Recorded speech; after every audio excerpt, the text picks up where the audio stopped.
If you haven't booked your summer travel, you're going to want to act fast as the cost of a flight is now taking off. The war in Iran continuing to impact oil prices around the world. With jet fuel now increasing, so will those airfares. So how can you save? Here to break it down is travel expert Gabe, the travel guy. Saglia, Gabe, good to see you. So hey, Chris. How much of an impact is the airline industry seeing now in costs due to fuel prices?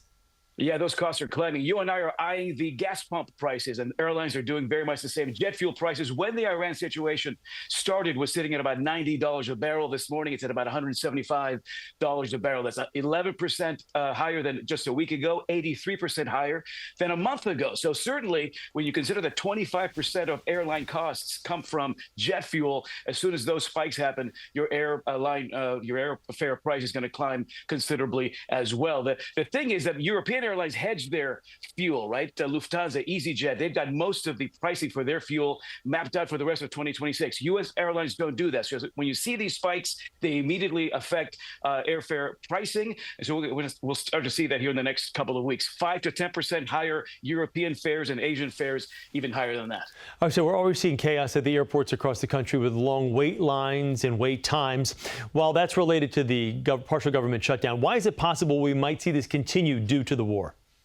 Yeah, certainly the partial government shutdown is affecting this. It's also being stressed by record spring break travel volume, about 171 million people traveling over the next couple of weeks. So that already stressing the system. And now we're certainly going to be seeing tightened security protocols. So you're going to see longer wait lines at security, and that even affects TSA PreCheck and global entry as well. So even those of us who pay up for those more streamlined security lines can expect to see those wait lines increase as those protocols are scrutinized and tightened here over the next several weeks. Okay, so we know it's going to be frustrating to go. You're going to wait, you're going to pay more, and that stinks. So let's talk about saving a little bit. When should people begin to start booking, and what can they do to save a little money, contrary to the thing that we've been talking about they're going to have to deal with when they book?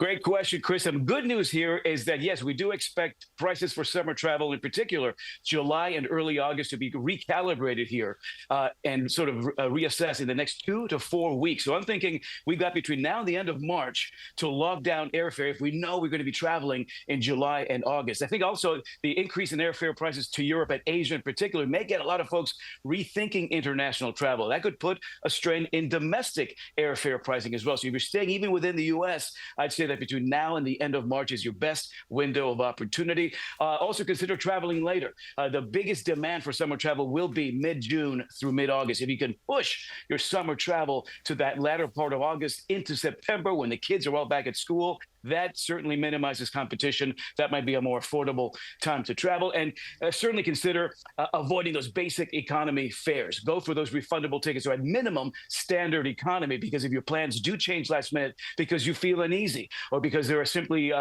closed airspace across certain areas, you can at least get a credit for the airfare that you've already purchased. And Gabe, as it relates to safety, I know you touched on it, but the U.S. State Department has issued worldwide caution alerts, says the potential for reprisal attacks, civil unrest is higher out there. How much do you think that plays into impacting travelers, whether they decide to book that trip and go or just kind of wait? They hear the president say that the war is going to end soon. Do you think maybe people sit back and say, well, you know what, I'm going to wait for that to happen, for prices to come down and tensions to ease? Yeah, those worldwide caution alerts are going to affect us depending on our own comfort levels. There are some of us, for example, who are probably still not second-guessing traveling internationally. I know certain people who are now in real time really questioning whether they want to travel abroad. Maybe they're going to do that road trip instead, or stay certainly within the U.S. to avoid complications about being able to come back if airspace shuts down, or if there is some of that civil unrest elsewhere. Your best bet, if you are traveling internationally, check out the U.S. Department of State's STEP program, Smart Traveler Enrollment Program, totally free. It does supply the government with information about your travel plans abroad. And if there is any concern or any issues that affect your ability to come back, it allows them to get a hold of you that much easier. So a little bit of a cost-free safety net for those of us who are still considering travel abroad here over the next couple of months, Chris. Gabe Saglia, thanks for spelling it out for us. That was very great. Thank you so much.